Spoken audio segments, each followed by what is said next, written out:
history should not just be celebratory. History should be instructional.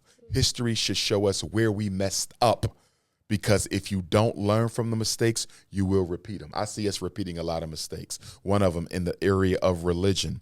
I see black people identifying with their religion over race. I see African people caring more about being Muslims and Christians than being African, which allows an opportunity for white people who are Christians or Arabs who are Muslims to come in, exploit your religious, your emotional attachment to your religion, and they end up using that against us. So when I'm in Africa, there's African brothers who care more about being Muslim than being African. Across the diaspora, you got brothers and sisters who care more about Jesus than they care about black folks. Nothing comes before the race. Pan-Africanism, at least Garvey's Pan-Africanism, we talk about African race first, the African family first. Black is always first. And the reason black is first is God made you black. God made you an African. Christianity is superficial. Islam is superficial. All religions are superficial. Why? Because you can join them. You can also unjoin them. Don't you think, though, that because if we're saying God made us, though, that the origin is God, though, that the faith would have to be the first connection point? No, sir, because Christianity is only 2,000 years old and Islam is only 1,500. African people are 2 million years old. Christianity and Islam do not have a monopoly on God. So I guess that comes from the framing of like maybe origin and like wherever you might stand with particular things like origin. Then no, we're talking about history. Christianity is 2,000. No, for sure. Like obviously Judaism being 3,500 years old, Christianity being about 2,000 years old as well. But now if you're talking about the 2 million years old, that comes from your framing of like evolution as well, though, like in terms of where you look at how the world has come to be as well. I'm saying we were around before Jesus. We were around before Abraham. We were around before Muhammad. And we were worshiping God before those religions. Every country in Africa had an indigenous spiritual system before those religions showed up. So those religions cannot be the foundation for our work because we pre-existed them. I'm not against the religions. Many of my Pan-African forefathers were pastors of the church.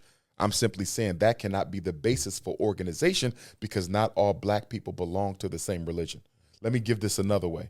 The reason the Honorable Marcus Garvey is the greatest Pan-Africanist of all time, the greatest human organizer of all time, and the reason he was more successful than any other organization that came after him is he was one of the only leaders we had who did not put a religion on his movement. The Garvey movement was a government. It was not a religion. Honorable Elijah Muhammad, respect to him, but he put Islam on it. Noble Drew Ali put Islam on it. The Hebrew fathers, they put Hebrew on it. Father Divine, Daddy Grace, they put Christianity on it. Even in the continent, many of the movements had a religious flavor to them. Garvey said, we're not going to do that. African people are spiritually diverse. Allow them the right to worship God as they want. But when they come here, this is about nation building for African people. Whenever you put a religion on a black movement, first of all, you're doing something that's unnecessary because we don't suffer because of what we believe. We suffer because of who we are. But even more importantly than that, because our people are so religiously immature, I'm never going to feel comfortable as a Christian being a part of a Muslim movement. I'm never going to feel completely comfortable as a Muslim being part of a Christian movement. As Malcolm said, leave the religion out of it. Focus on being African. What is wrong with rallying around your biological, psychological, spiritual, genetic, and anthropological connection to the mother continent? That's where we should. That I agree with. I think the where I had a bit of contention was when it's about putting the blackness aspect. I think in the movement, then obviously at the forefront of your mind, the blackness has to be the first.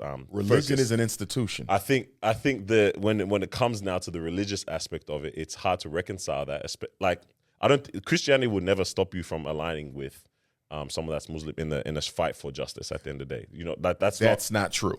That's not because one of the biggest issues we have in Africa and throughout the diaspora, and I've been all through Africa, by the way, but one of the biggest issues we have is religious tribalism. Yeah, I think that's where the human aspect comes into it. I think we dilute these things. We are flawed people at the end of the day, but I don't think the foundation of these religions or faiths, especially like if you look at the text of Christianity, does not oppose social justice. Like we're not talking about the text. We're not talking about the doctrine. We're talking about the culture and the custom of it. Yes. And the bottom line is, and I'm someone whose father was Muslim, mother was Christian, grandma was a Jehovah's Witness. I've had them all. which was a good thing because I was able to learn from them and see them. And I saw, despite all the good, how they were still weapons of separation. Here's the thing.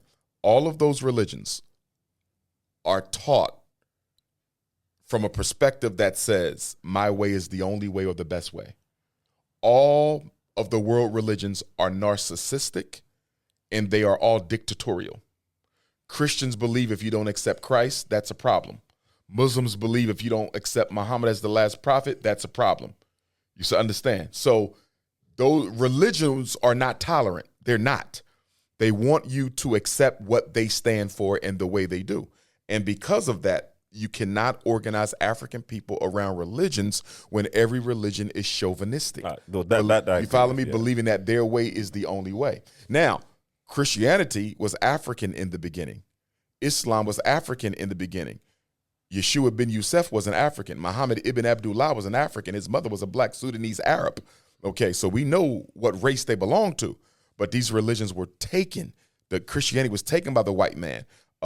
Islam was taken by the white Arab and given back to us. They reinvented and gave them back to us, and they gave them back to us with the perspective of the colonizer and the invader.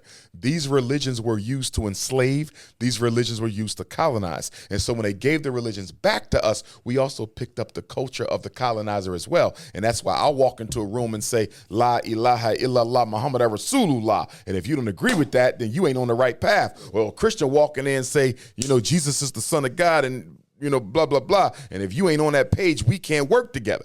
Because I still come across African people who will tell you, I can't work with you if you're not a Christian. I can't work with you if you're not a Muslim. Yeah, I think at its core, that's not a Christian value to hold then at the end of the day. I think that's what comes in with the colonizer mentality if you want to bring it down to that. Yeah. But I think at its core that wouldn't be a true expression. Let me go another way.